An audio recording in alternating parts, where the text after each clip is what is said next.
What's going on, guys? Anime Yokage back at it again, and today we're going to be talking about Jujutsu Kaisen Chapter 255. Sorry about the delay, but this chapter is well worth it, so let's go ahead and jump into it.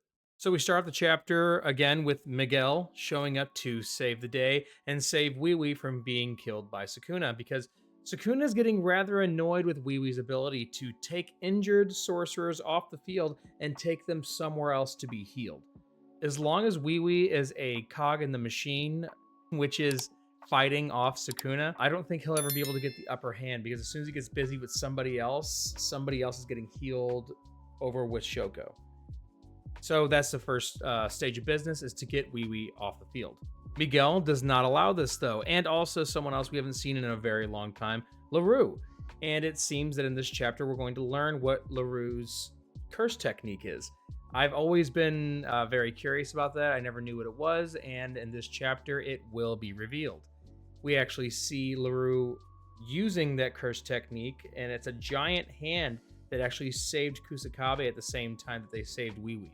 And a little recap from last chapter. If you don't know what happened, after all hope was lost and everyone else was off the field, Kusakabe was able to use his new shadow style technique in order to attack Sukuna, which he was actually very proficient in, but just not proficient enough, because at the end of the day, it's still Kusakabe. We didn't get some kind of weird hidden technique or anything that would make a difference in this fight.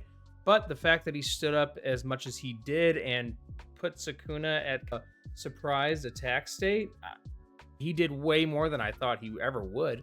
So props to Kusakabe. But again, Miguel has entered the fray in order to save the day. And this is a character none of us were expecting. It was not on anyone's chessboard that Miguel was going to show up. And we still don't know how powerful Miguel really is. We know that he's powerful enough to fight off against Gojo, but this was movie zero Gojo. Still a very powerful Gojo, but not the one that we're used to, the one that fought against Sukuna earlier. And rest in peace. But also, he's one of the only sorcerers that is outside of Japan. Japan holds about 99% of all Jujutsu sorcerers that there are in the world, and Miguel is an anomaly that comes from, I believe, Kenya? I want to say Kenya. And if I'm wrong, put it in the comments and shame me there. So anyways, to wrap up the recap, Miguel is able to grab and save Wee Wee at the very last second and take off away with him to safety. And that was the last that we saw in the chapter, but now we're picking up right where we left off. And as I say that, we are going into a flashback. And in this flashback, we're actually getting some backstory to where they actually went and asked Miguel if he would help in the fight. And he's saying, an opponent that can possibly beat Gojo? No way, I'm not getting into that. I'm not doing it. The person that's coming and asking him if he will fight is Yuta. And the person who's reinforcing this to Miguel is LaRue. It seems that LaRue feels like there's some kind of duty or obligation to go help, and Yuta is informing Miguel that he's going to be all tuckered out from fighting Gojo, and if we don't kill off Sukuna, then there's possibly a fallout of the merger of Japan to create the giant cursed beast spirit thing. And Miguel said, even if a giant Godzilla-sized beast comes to my homeland, I feel much better fighting that than I do fighting against Sukuna.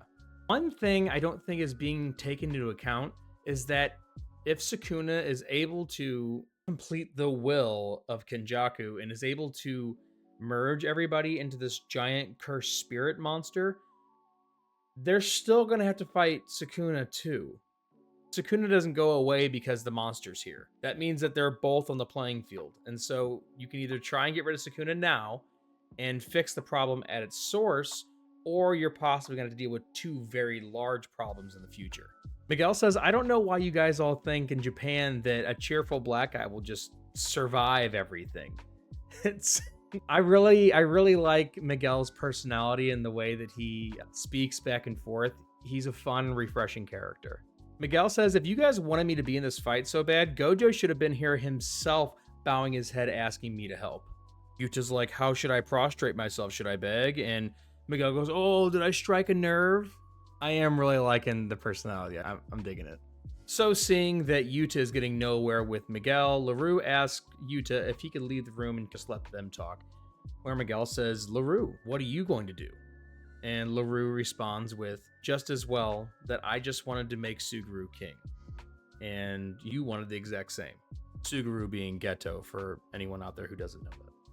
So they're kind of just reminiscing about Geto and how they really wanted him to become the top dog and they were all doing it just for him.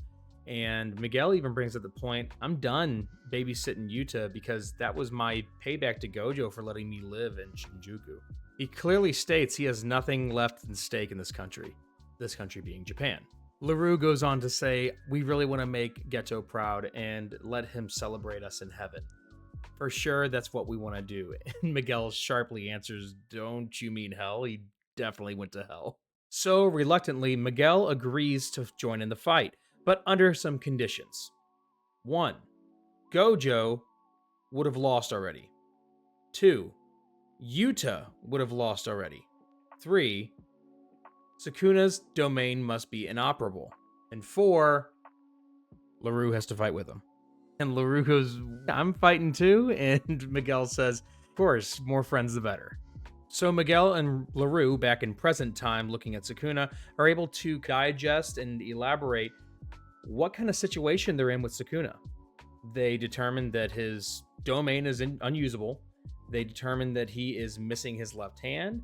They determine that his heart has a major injury and his reverse curse technique is not working properly right now.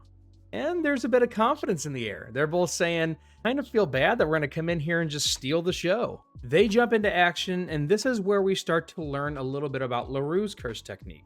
It seems that it's some kind of giant large hand projection that is able to be manipulated by LaRue himself. I'm not completely sure if his hands have to be making the exact movement, it's an exact mirror of what his hands are doing, or if it's just simply dishing out his will or intention based upon what the hands are doing. But this giant projection hand grabs Sukuna and slams him into a wall, making a giant palm in the wall crater thing. We do see, however, that LaRue received a little bit of damage on his actual hand, and we're going to get a little bit more elaboration on that in a moment. But as Sukuna was slammed into the wall, coming back down to keep fighting against Miguel and LaRue, he starts dishing out dismantles. And they don't matter. Because every dismantle that is being shot at Miguel, he doesn't need to block them or anything. He's breakdancing and dodging everything that's being fired at him. This is super cool because you don't need to negate the curse technique and you don't need to block it. What if it just doesn't hit you at all? And Miguel is showing that this is probably the route he's going to take, and his agility is just off the charts along with his perception.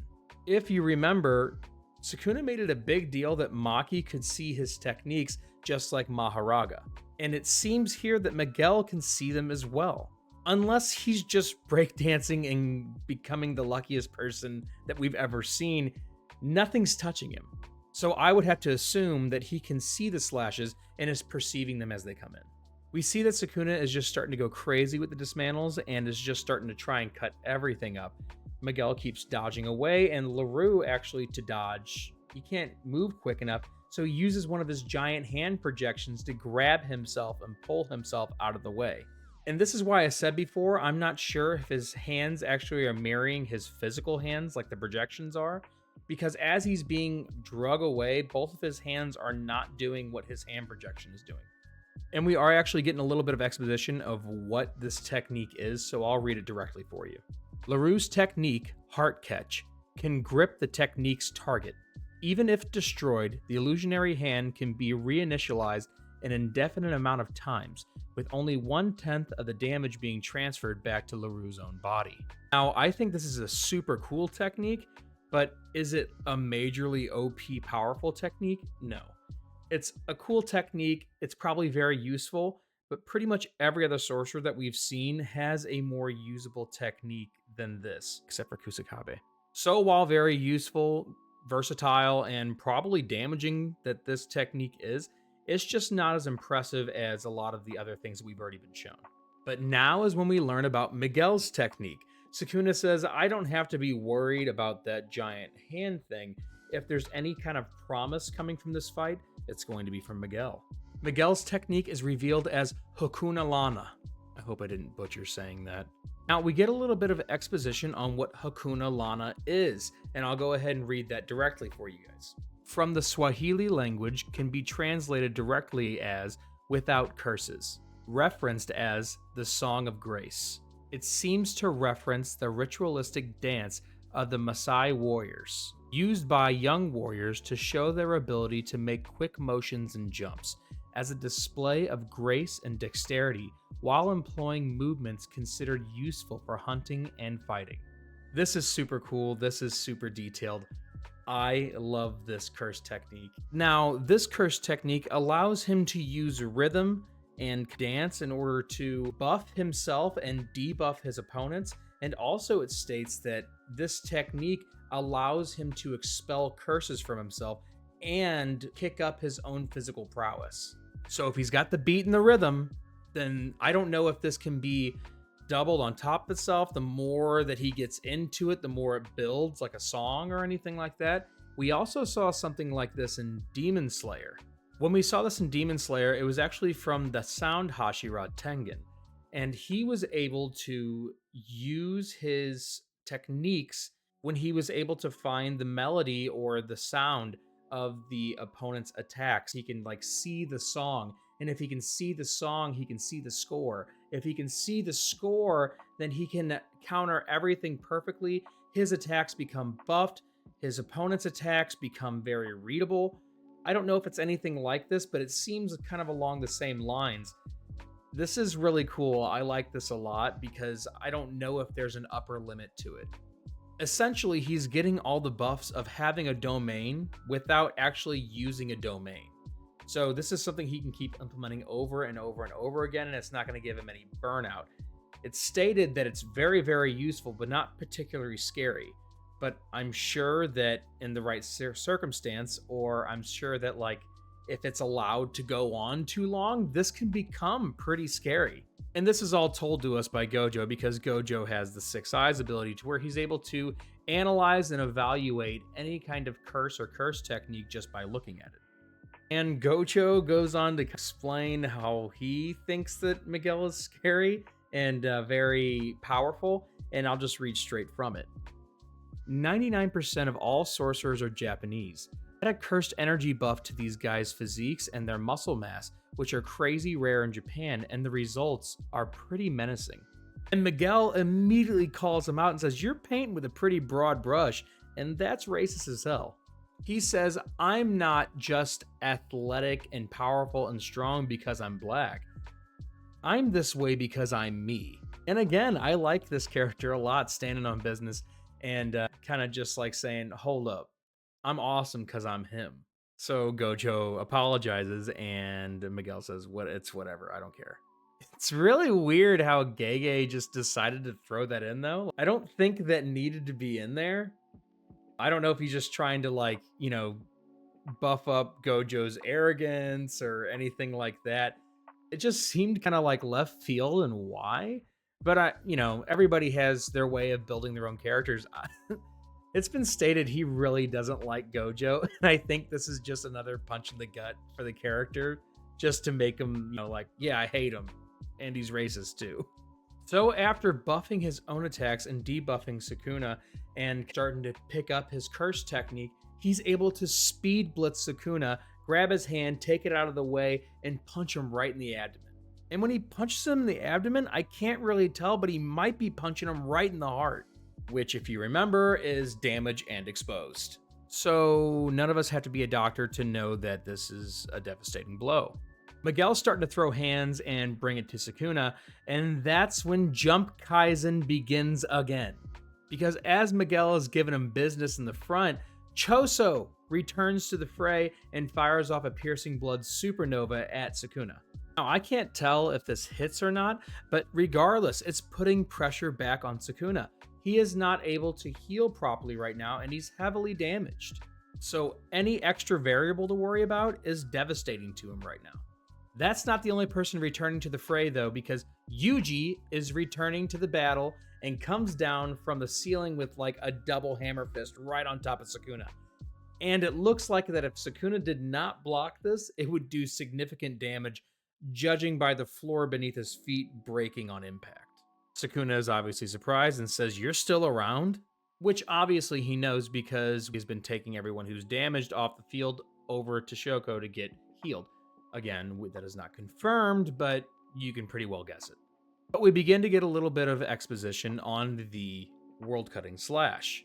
And again, I'll read it verbatim. In order to activate the broad targeted world severing dismantle, the same hand sign used for Malevolent Shrine, Enmeten, was required. And a long standing theory that the community had is confirmed right here because Sukuna at the end of the Gojo fight did not have two hands in order to make that hand sign. So how did he cut Gojo in half with a world cutting slash? He used a binding vow. Yes, because he only had one hand and could not perform the Enmeten hand seal. I really hope I'm saying that right. Since he could not perform that, he needed to make a binding vow to make up for not being able to perform the hand sign. And we got a little bit more information on what Enmeten is, so I'm going to go ahead and read that for you. A transliteration of Yama, a figure in Indian mythology representing the name of the first man to die, and successfully regarded as the king and judge of the dead. In esoteric Buddhism, they are also one of the guardians of the 8 directions, precisely the southmost. It might also be reference to the third of the 6 heavens of desire in Buddhist cosmology, where the Deva enjoy the complete satisfaction of the 5 human senses. Now, I know that doesn't add a lot into the hand sign, but everything is important, especially when it goes back to mythology and how everything is linking into the story. The mythology behind a lot of these things, when it comes to referencing our real world, can give us hints of what is going on in the story, what it can do, and where Gege's mind is. So it seems for the world-cutting slash, there's actually 3 things that need to be fulfilled, 3 conditions. 1 is the hand sign of Enmeten. 2 are chants being required. And 3, the technique's trajectory needs to be verified before it happens with his palm. So he needs to choose the trajectory in which the slash is going before the slash can be performed. It can't just be like, oh, there he is. It has to be determined before he fires it off. Which, that many conditions being on top of the world-cutting slash, that makes sense because it's such a powerful thing. It would need this many things in order to make it to where, oh, he's just not flinging them out just like regular dismantles. And Jump Kaisen continues because Maki is back. Even though she was hit with the black flash before, it seems to have little effect on her. Or she's just healed up already because of Heavenly Restriction. But she comes back in with the Soul Split Katana and cuts off Sukuna's other left hand, now making it impossible for him to perform hand signs. Also, his hand was sliced off with the Soul Split Katana. Again, things that are cut with the Soul Split Katana do not heal as easily with Reverse Curse technique as a regular wound or anything else. It attacks the soul as well directly. Yuji states that his Reverse Curse technique is not working properly and he can't make hand signs anymore. Things are finally coming together, which is the biggest mistake that he could possibly make, verbalizing that out loud. Because as we know, this is Sukuna's story. And if it follows suit of what's been happening, it's going to look like there's a chance and Sukuna comes out on top. I know it's going to happen again because the story can't end just yet. But someone's going to have to put up a better fight, and it just can't be repetitive of chance, person gets killed, sent off the field, another person shows up, chance, they get killed, sent off the field. It's too repetitive, and as much as I enjoy the story, I need a little bit more than Sukuna strong, person wasn't strong enough. I just need a little bit more depth to it, a little more depth to the fights and stuff like that. I'm not gonna lie, it's keeping me on my toes. It's keeping me on my toes, it's giving me hope. It's a giant roller coaster, but I just need a little bit more. And just like that, because Yuji decided to jinx them, Sukuna lands a black flash on LaRue, which he was just fighting Yuji and Maki. I don't know why he just turned around and was like, LaRue? And just took him out. He's probably the one person in the field that doesn't pose a threat at all. I guess that's why he thought that he could possibly use him to land a black flash, because we're reminded right here that whenever Gojo hit his second black flash in the Sukuna fight, he was able to regain his ability for a reverse curse technique. Now, we're told this on purpose because with this second Black Flash, what did Sukuna just regain? Did he regain his reverse curse technique? Did he regain his domain? There's no telling until next chapter. But we were told that for a reason, and just whenever the good guys are getting just a little bit of a leg up, no, you're not. Sukuna is invincible, and he will absolutely eviscerate you. It's how the story goes. It's just how it goes. It's Sukuna Kaisen. But that is the end of the chapter. Go ahead and comment what you thought, what you liked, what you didn't like, and let's go ahead and talk about it. Let's see what we can get right, what's going to happen next week. And again, thank you guys so much. Whenever you watch these videos, every comment, every subscription, it just helps me keep moving forward. And this has been some of the most fun I've had in a long time, getting to talk about this week by week and put these videos out and see your guys' reactions to it. And it's just awesome. So thank you so much. I'm Anime Okage. See you later.